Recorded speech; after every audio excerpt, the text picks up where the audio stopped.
মান অভিমান ভুলে অশুভ শক্তির বিরুদ্ধে লড়াইয়ে ছাত্রলীগের সাবেক নেতাদের মাঠে নামার আহ্বান জানিয়েছেন আওয়ামী লীগ সাধারণ সম্পাদক ওবায়দুল কাদের।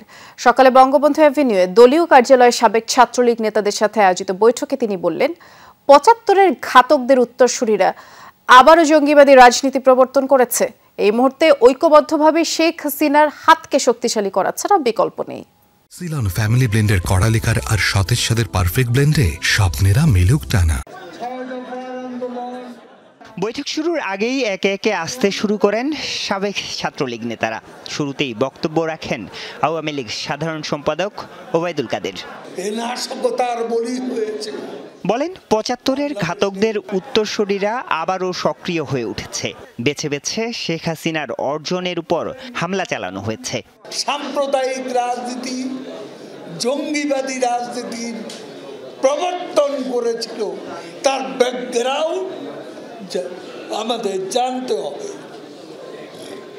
এদের ব্যাকগ্রাউন্ড জানলেই এদের উত্তরসূরিদের কর্মকাণ্ডের আসল চেহারা উন্মোচিত হবে, যা এখন উন্মোচিত হয়েছে। আওয়ামী লীগের সাধারণ সম্পাদক বলেন, এমন সংকটময় পরিস্থিতিতে মান অভিমান ভুলে সাবেক ছাত্রলীগ নেতাদের ঐক্যবদ্ধ প্রতিরোধ গড়ে তুলতে হবে। মান অভিমান সব ভুলে যেতে হবে, ঐক্যবদ্ধ হয়ে লড়াই করতে হবে। অশুভ শক্তি, স্বাধীনতা বিরোধী, মুক্তিযুদ্ধ বিরোধী, গণতন্ত্র বিরোধী এই অপশক্তিকে যে কোনো মূল্যে আমাদের প্রতিরোধ করতে হবে। ওবায়দুল কাদের বলেন, বর্তমান প্রধানমন্ত্রী জাতীয় জীবনে স্বস্তি এনে দিয়েছেন। এ মুহূর্তে শেখ হাসিনাই অস্তিত্বের সংগ্রামের কাণ্ডারি।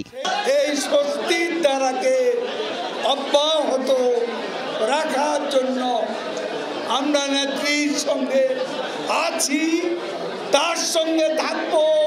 শেখ হাসিনাই এই মুহূর্তে আমাদের অস্তিত্বের সংগ্রামের কাণ্ডারি। বক্তব্য শেষ করেই বৈঠক ছেড়ে চলে যান আওয়ামী লীগ সাধারণ সম্পাদক। আরিফুর রহমান সবুজ, যমুনা নিউজ, ঢাকা।